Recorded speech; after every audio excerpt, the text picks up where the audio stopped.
मेरे लिए ration mafia को दूर करके गरीबों तक राशन पहुंचाना व्यक्तिगत स्तर के ऊपर मेरे लिए बहुत ज़रूरी है, मेरे लिए बहुत इम्पॉर्टेंट है, अहमियत रखता है।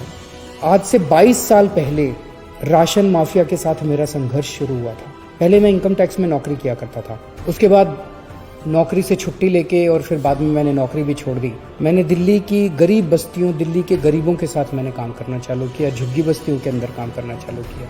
उन्हीं दिनों में सूचना का अधिकार कानून आया था। सूचना का अधिकार कानून इस्तेमाल करके जब हमने सरकारी रिकॉर्ड्स निकलवाए तो पता चला कि लोगों के झूठे दस्तखत करके लोगों के नाम पे किस तरह से राशन चोरी किया जा रहा था। बहुत बड़े स्तर के ऊपर लोगों को राशन मिलता नहीं था और लोगों का राशन चोरी हो रहा था। तो पिछले 3-4 साल से मैं व्यक्तिगत इस पूरे स्कीम के ऊपर लगा हुआ हूँ कि किस तरह से राशन गरीबों तक साफ सुथरा राशन, अच्छा राशन ईमानदारी से पहुँचे।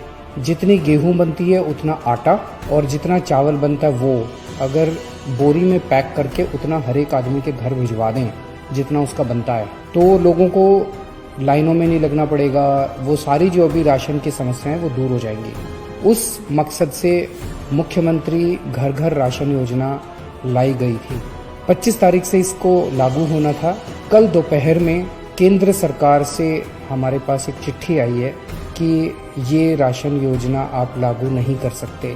क्यों नहीं लागू कर सकते? तो उस चिट्ठी में ये लिखा हुआ है कि इसका नाम मुख्यमंत्री घर घर राशन योजना नहीं रखा जा सकता। उनको शायद मुख्यमंत्री शब्द से आपत्ति है। हम ये अपने क्रेडिट के लिए भी नहीं कर रहे। कोरोना के कार्यकाल में भी हमने कहा था कि दिल्ली के अंदर आम आदमी पार्टी सरकार किसी भी क्रेडिट के लिए काम नहीं कर रही। क्रेडिट सारा उनका, काम सारा हमारा, जिम्मेदारी सारी हमारी। हम इसी प्रिंसिपल पे काम करते हैं। जैसे पहले केंद्र सरकार से राशन आता था वो दुकानों के जरिए बढ़ता था, अब ये राशन जो है घर घर पहुंचाया जाएगा।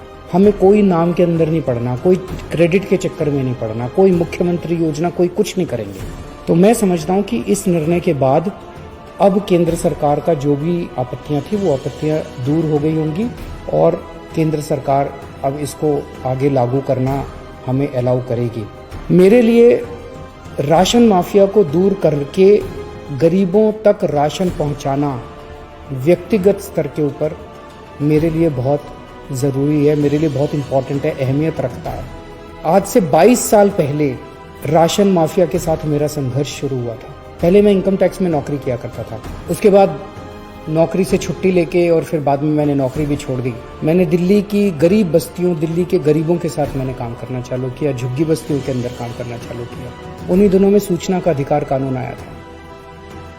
सूचना का अधिकार कानून इस्तेमाल करके जब हमने सरकारी रिकॉर्ड्स निकलवाए तो पता चला कि लोगों के झूठे दस्तखत करके लोगों के नाम पे किस तरह से राशन चोरी किया जा रहा था। बहुत बड़े स्तर के ऊपर लोगों को राशन मिलता नहीं था और लोगों का राशन चोरी हो रहा था। तो पिछले 3-4 साल से मैं व्यक्तिगत इस पूरे स्कीम के ऊपर लगा हुआ हूँ कि किस तरह से राशन गरीबों तक साफ सुथरा राशन, अच्छा राशन ईमानदारी से पहुंचे। ये बहुत ही क्रांतिकारी योजना है। जाहिर तौर पे जो माफिया है वो बहुत स्ट्रांग माफिया है, चारों तरफ उसके नेटवर्क है, वो इतनी आसानी से करने नहीं देगा।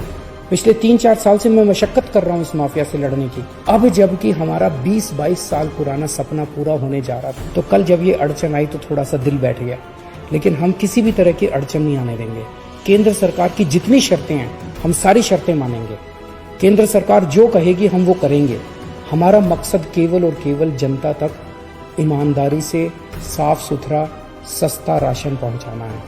अगर वो राशन पहुंच गया तो दिल को बड़ा सुकून मिलेगा और गरीबों की दुआएं मिलेंगी।